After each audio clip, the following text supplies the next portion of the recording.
lounging, son. All right, welcome back to the Comic Lounge. My name is Ryan, and back with me again, my pal Joe Casey. We're talking issue 3, Blood Squad 7. Yeah, baby. Very excited to talk about this one. It's been like one of my favorite books coming out. I like that things are starting to heat up in this issue, so there's a lot to talk about here. If you guys haven't already checked out, we've done issues 1 and 2. Those are, I'm going to start a new playlist now at this point so that people can easily access it, but you can see the creator commentaries we've done on those. And yeah, let's jump into it. Meet the newest member of Blood Squad 7, and it's a new Ripcord. Right off top, we know. Well, the old one was having some problems. Yeah, he had a few issues, nothing like crazy or anything, but he's an interesting person with interesting can't think of the word right now, but yeah, hobbies. There we go. Hobbies. He's got interesting hobbies. Yeah. We start back in 1993, so got a quick little flashback of the original team, and it's cool to see kind of where they were since even though these are kind of like like we've talked about before, they're analogs. They are different characters. They're not the same. There are differences in terms of like what they did.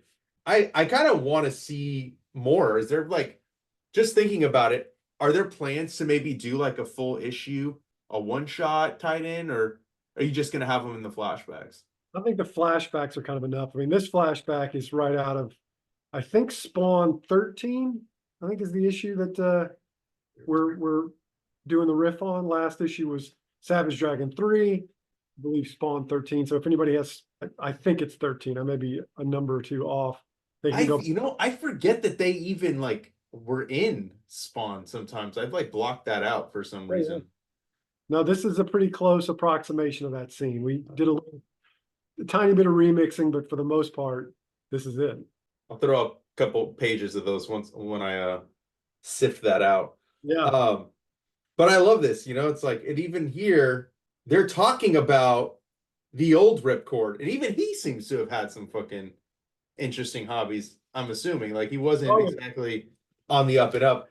But this is where I this just made me laugh when I flip over to now and you see Blockhead and he's on a fucking reality TV show. Of course, you're not superheroing anymore. What are you going to do? Much like actors that kind of, stop doing TV shows, stop doing movies, they tend to start hosting all these weird fucking reality shows. That was an interesting choice, but also really funny, I thought. Well, in the old Youngblood comics, Badrock was always the main celebrity superhero to me. He would go on talk shows and be the sort of the public face when it came to the endorsement deals and celebrity aspect of that superhero team. So it just made sense that Blockhead would be ours, and his present day activities, he's just gone full celebrity mode. It even makes him he does look older here somehow. That's right. He's meant to look older. Yeah. Even though he's in rock form. I mean, it's subtle, but yeah, Paul did a great job kind of showing you the slight difference between then and now. I love that Tachi comes in and just calls him Mr. Hollywood. Yeah. Blockhead's Extreme Dreams. I mean, it's just and then all the other shows that he was on too. Blockhead's Life, Blockhead Meets World, Extreme Hero Time. Yep.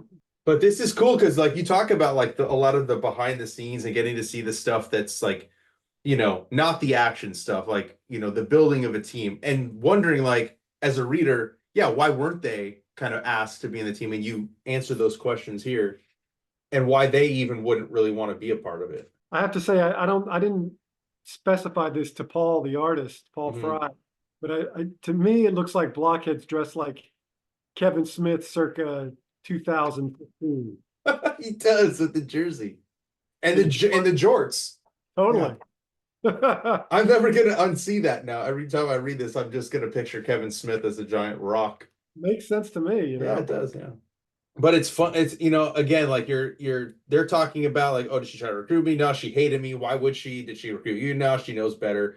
Things didn't end well, and now she's finally getting the control that she's always wanted. Erica getting that control has also put her in a position where she put somebody on the team that never should have made it past the audition phase, for lack of a better way of saying it. No psychiatric background checks, none of that. Yeah, I mean, that's what I was really interested in is showing behind the scenes. It could be a real shit show. Mm-hmm. And that could be true of any public facing organization. You just don't know what's going on behind the scenes. We only see what we see on TV or online or whatever they're presenting to the world. But I like the idea of that behind the scenes, everything is probably somewhat of a shit show. I mean, yeah, dude, what the fuck do? You just put this dude on your team. He just fucking stopped, a crime in issue one, and now you're gonna hunt down the person that you're trying to Yeah. like. I mean, like, what do you do in that sense? And like, I didn't even think about that. Like, public facing. How do you answer that, right? And Right. like, you kind of like talk about it towards the end of the issue, but like the back and forth between them of deciding what they're gonna do, and like her reasoning was like just because of the name recognition. And I mean, how do you neutralize that? It's it seems like a very difficult challenge. Well, I wanted to set up Erica as somebody who has her own agency, but as with anything, you have your ideals, you have your notions of how you're gonna do this job now that you've got the job, but you find that, well, you can't do it exactly the way you want to do it because there's just too many forces lined up that could talk you out of it, or what your way may not be the right way in terms of the bigger picture. So I wanted to get in that conflict right away, and it's something it'll get bigger and bigger as the series goes on in terms of like she's trying to do this the right way. She's been through it once already. It didn't turn out the way everybody thought it would or hoped it would.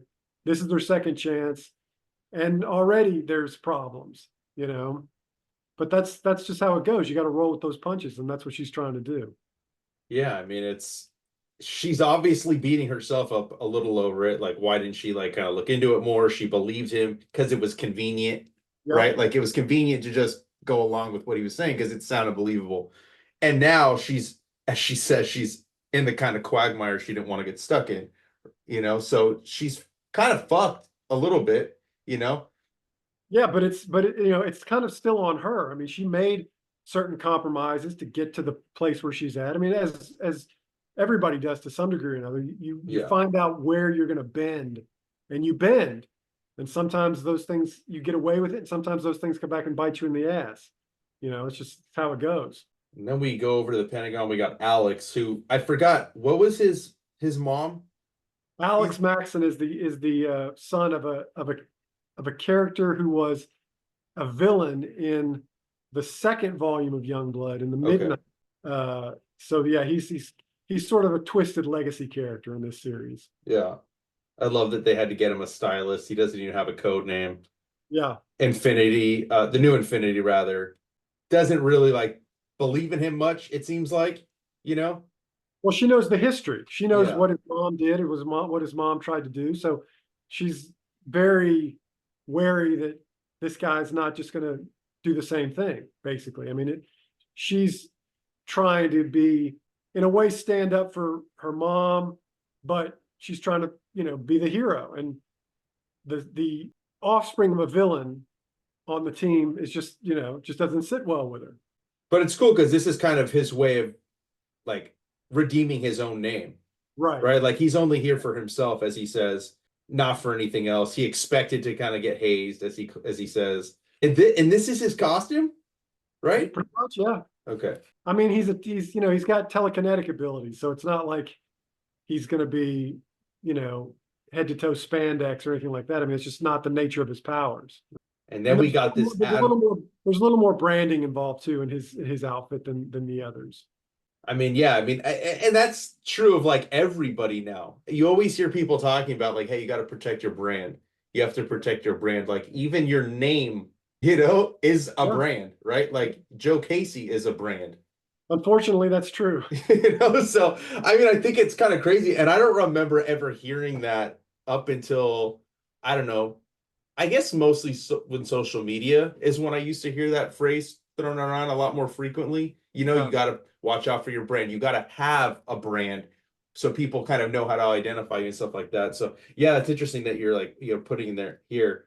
I mean, The app. it's just terminology for something that's existed forever. Yeah. You know, Brand is just the latest version of talking about it. This admiral is fucking pissed. And I love how basically, you need to clean this fucking shit up. Like, how are we supposed to bring him in? Like, how do you bring that fucking psycho back into, like, you can't you can't fix his image now. He's already done the damage, right? So now it's all about how are they gonna clean this up with the least public mess possible. Yeah.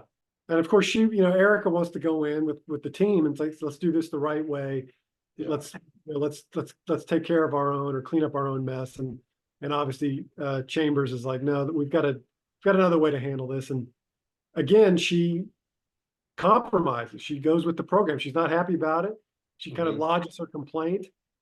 She's trying to play the good soldier. She's trying to do what's best for everybody involved. And so she goes along with it. She said, he says, we're going to send a strike team in. We can do this. It'll be quiet. And she, against her better judgment, goes along with it.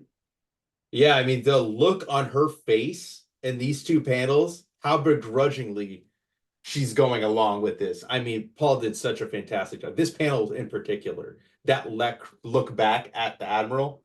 Yeah. Perfect. I think she also knows what the outcome is going to be, already. I mean, yeah, I probably would send supers in than soldiers. This dude's a fucking psychopath. Look at him. He's even talking. Like this scene where he's talking to the girl that he fucking murdered, Yeah. I mean, just the ego behind it. I mean, look, you've never had a job like me, how it is with celebrities who get special treatment, which is true. A lot of shit gets swept under the rug when a celebrity commits a crime, any kind of crime. It's evident, right? And then like talking about how he was going to be a big deal, a celebrity superhero, but he kind of fucked that up, and he realizes that he's already gone past the point of no return. There's no coming back from what he's done. I mean, it's basically that sense of the clock is ticking, my time is running out. If I'm going to make a mark, which is what any sort of ego-driven personality is prone to do, then I guess I'm going to make this mark as opposed to the mark I thought I was going to make. I love that he said you'd have wanted to pay me. if things went, I would have been a fucking American icon. And then just them coming, and he's getting ready, dude.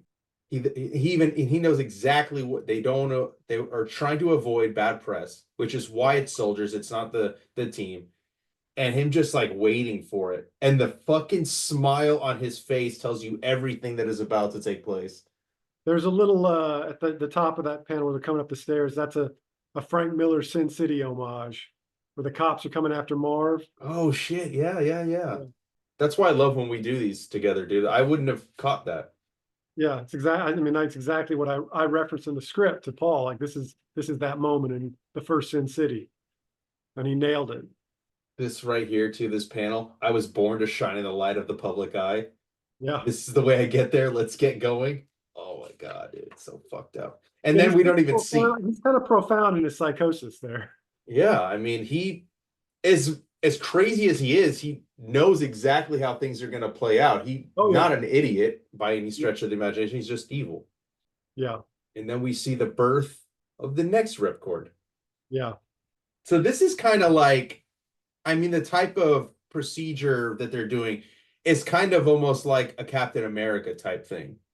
Absolutely. It's all enhanced super soldier stuff here for sure. I love this too. We're on a timeline. He's like, yeah, I'm aware. I'm completely aware. So he comes out of it knowing exactly what he needs to do. So I'm assuming they're feeding him the mission, right? Is that safe to say? Well, I mean, he knew what was up going in. He knew he's going to be called to action, and he's ready for it. Dude, love this. The Super Nintendo? I fucking love that, dude. That is so fucking accurate too. Even the box. Yep. I mean, the best part too is as she's fighting, those games are fucking extremely difficult, which is kind of crazy to think about. Like I tried to play an old game recently. Yeah. And it's like, these are for kids and they're the biggest pain in the ass to play.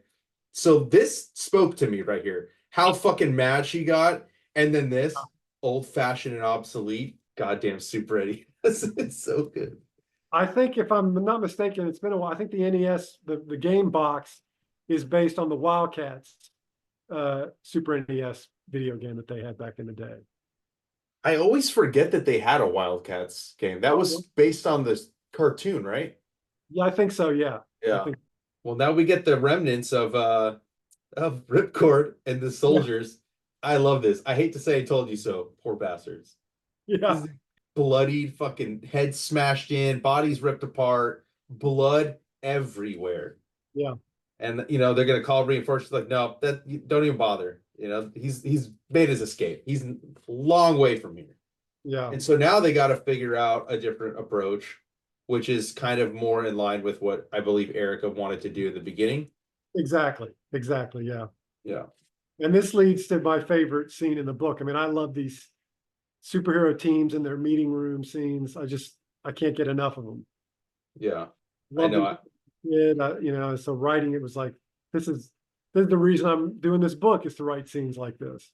Well, yeah, and this is like when we get this, like she's just saying, assemble the squad. We're getting the squad put together finally. Yeah. Finally the whole team's kind of coming together, and their first mission is going to be to take out one of their own, which I think is kind of a cool first mission. Well, I mean, it's this is another homage.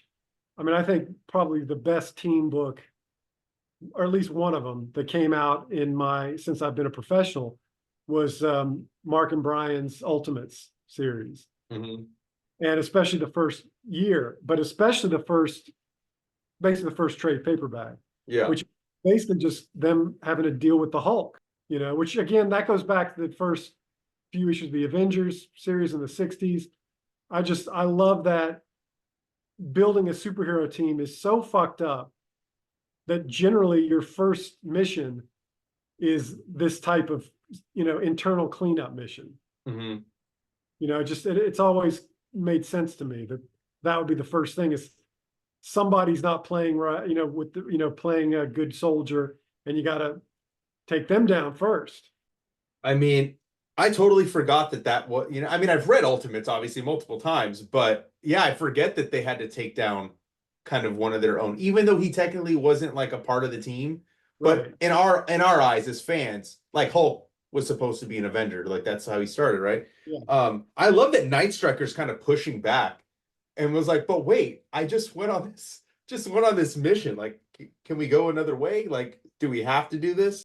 Yeah, everybody's got their own point of view on this. And I set it up deliberately so that when it got to this meeting, like for instance, Night Striker would have that opinion of like, I've worked next to this guy. I'm not buying this yet.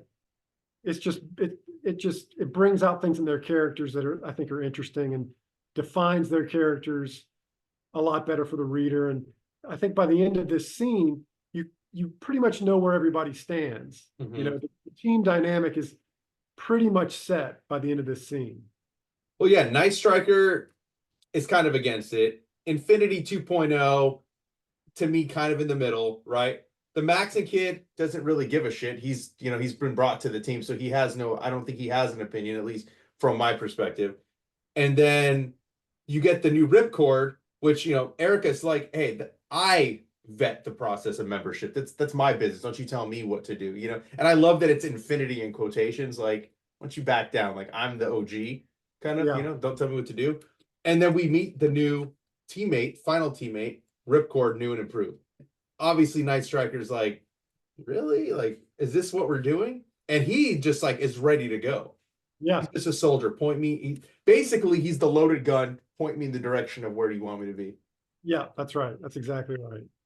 Yeah, I have to say, in looking at this before we got on here, Mhm. it's my favorite scene so far in the series. Is just getting them all in the same room together and seeing how they all react to each other, getting all their points of view out. Infinity, the new Infinity, cares less about the old Ripcord as she does about having Alex on the team. She's bringing that up. Mhm. So everybody's got their own point of view on what this thing is and what it should be. And, it's just the dynamics of it is, I think it's what we read team books for, is to see these different characters, interacting and slamming into each other. And dealing with each other. That's the fun part of it. I mean, that's what I love.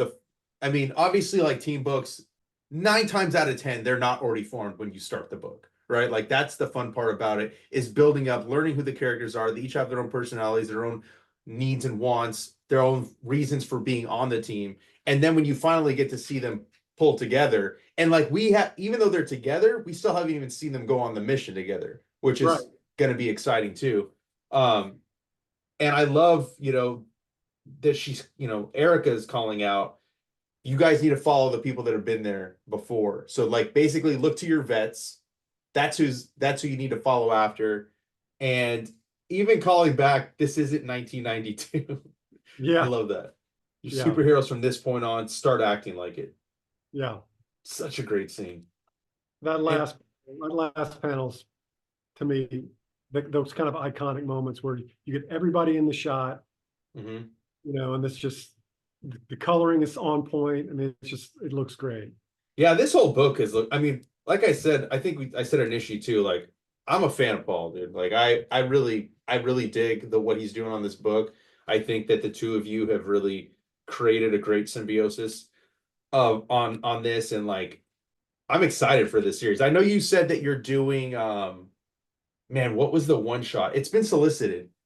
The Strike File, Blood Sweat Yes. Strike File #1 comes Yeah. out in October. Yeah. Yeah, dude. I'm just so on board for this whole world that you're building out. It's been so much fun reading. I'm excited to see what comes next from this for sure. I think by now we're 3 issues in. I feel like people hopefully know what the book is, the balance of what the modern story is versus the backstory that we're filling in sort of here and there, drips and drabs. Mhm. And then there's the third layer, which is the Easter egg layer of anybody who really knows their early Image Comics history, publishing history, character history, that they'll get that layer out of it too. Yeah, well, I saw in the indicia that it called out Spawn, but I couldn't put my finger on where it was from, and it was Well, the scene. that's what I'm saying. That's the first scene from Spawn Yeah, 13. yeah. I really gotta go back and read that. I mean, look, I'm not gonna sit here and say like I know it like the back of my hand, like DC Marvel. I know a little. I'm more well versed in that. Image, like I know, but not as deeply. Like to get the Easter eggs, which is why, again, another reason why I love doing this because like I wouldn't have been able to pick that out if it wasn't for you. So yeah, and then cover issue 4, and then, oh yeah, anybody that hasn't picked up this Dutch miniseries, pick this trade up when that comes out too. To your Yeah, it comes Baker out, Righteous figure. yeah, it comes out next month. Hell yeah, dude. Again, love doing this with you, man. I'm super excited for the next issue. Probably try to do it a little bit sooner so we could try to like boost those FOC numbers because Yeah. I know San Diego kind of threw a wrench in that, San Diego Comic-Con, but I love doing this with you, man. I'm excited for issue 4. If you guys have not been picking this book up, hit up your shop. It should be easy to pick up the first 2 issues and catch up. Issue 3 has only been out for a couple weeks as well. And Joe, can't wait for issue 4 with you.